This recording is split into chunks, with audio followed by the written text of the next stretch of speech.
है कि उसूलों पे वहां चाहे तो टकराना जरूरी है, और अगर जिंदा हो तो फिर जिंदा नजर आना जरूरी है। एक और परिदृश्य में हम समझे तो आजकल आर्थिक और राजनीतिक परिदृश्य में बहुत सारी उलटफेर देखने को मिलते हैं।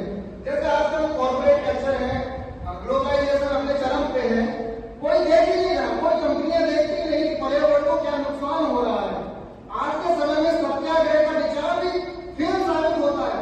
मेरे पास सिर्फ कड़े प्रतिरोध, कड़े कानून ही वो माध्यम है जो इस चीज को रोक सकते हैं, इस पर्यावरण संरक्षण को बचा सकते हैं।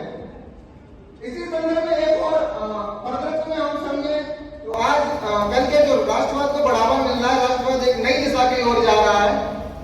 एक एग्जाम्पल तो समझते हैं, जैसे मान लीजिए कि अगर हमारी चीन सीमा पर कोई विवाद होता है तो वहां न सत्याग्रह काम आने वाला है, न वहां अहिंसा काम आने वाली है। अगर वहां पर कोई चीज सबसे प्राथमिक है तो वो है हमारी मजबूत सैन्य शक्ति। वही एक ऐसी चीज है जो सामने वाली सेना को दबा सकती है, हमारी रक्षा कर सकती है। और आज के समय जैसे डिजिटल युग है, इस आज के समय में सब कोई सोशल मीडिया यूज कर रहा है। आए दिनों में देखते हैं हम लोग हर जगह बात विवाद हो जाते हैं। अगर आपने कोई पोस्ट किया है उसके विरोध में कोई नेगेटिव कमेंट कर देता है, कोई साइबर बुलिंग कर देता है। मेरे पास यहाँ सत्याग्रह से कुछ हो ही नहीं सकता। आदरणीय महोदय, यहाँ हमें कड़े कानून, कड़ा प्रतिरोध ही वो माध्यम है जो इस चीज से बचा सकता है। समय की मर्यादा को ध्यान में रखते हुए अंत में ऐसे एक मूल्यांकन के नजरिए से देखते हैं। आदरणीय बापू जी के मूल अगर हम देखें तो वाकई में बहुत आशावादी भी हैं, क्योंकि हम पुलिस बल का हिस्सा हैं। अगर हम अपना मेरा व्यक्तिगत जीवन की पुलिस जीवन हो गया है, ये मूल्य सही मायनों में तो जैसे आज के समय में हमारे लिए कोऑपरेटिव पुलिसिंग बहुत जरूरी है, समाज का भरोसा जीतना बहुत जरूरी है। हम अगर इन मूल्यों को अपने पुलिस जीवन में उतारेंगे तो सही मायनों में इस समाज को, इस पूरी सोसाइटी को एक नई दिशा दे सकते हैं। लेकिन अहिंसा और सत्याग्रह के मूल्य आत्मनिष्ठ हैं, न कि ऑब्जेक्टिव।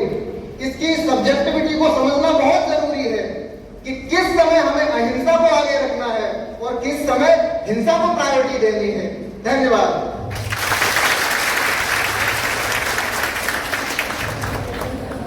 अगर किसी साथी शिक्षु का कोई प्रश्न है तो पुटअप कर सकते हैं।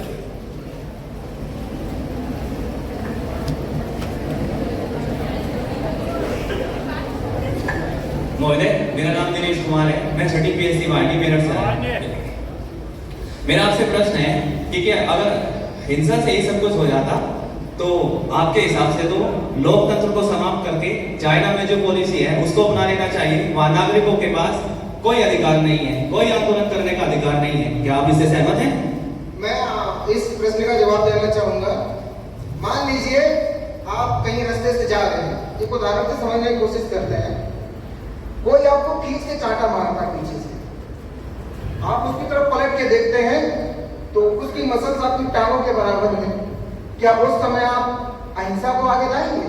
पर वो तो साहस की बात है। सुन लीजिए, अहिंसा कब कायरता में परिवर्तित हो जाए, इस चीज को समझना बहुत जरूरी है।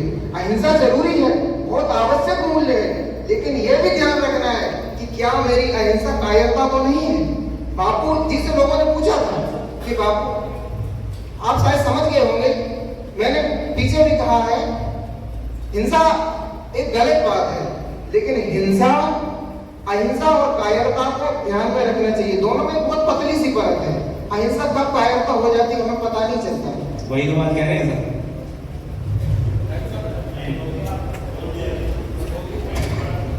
बहुत बढ़िया। जय हिंद, जय भारत।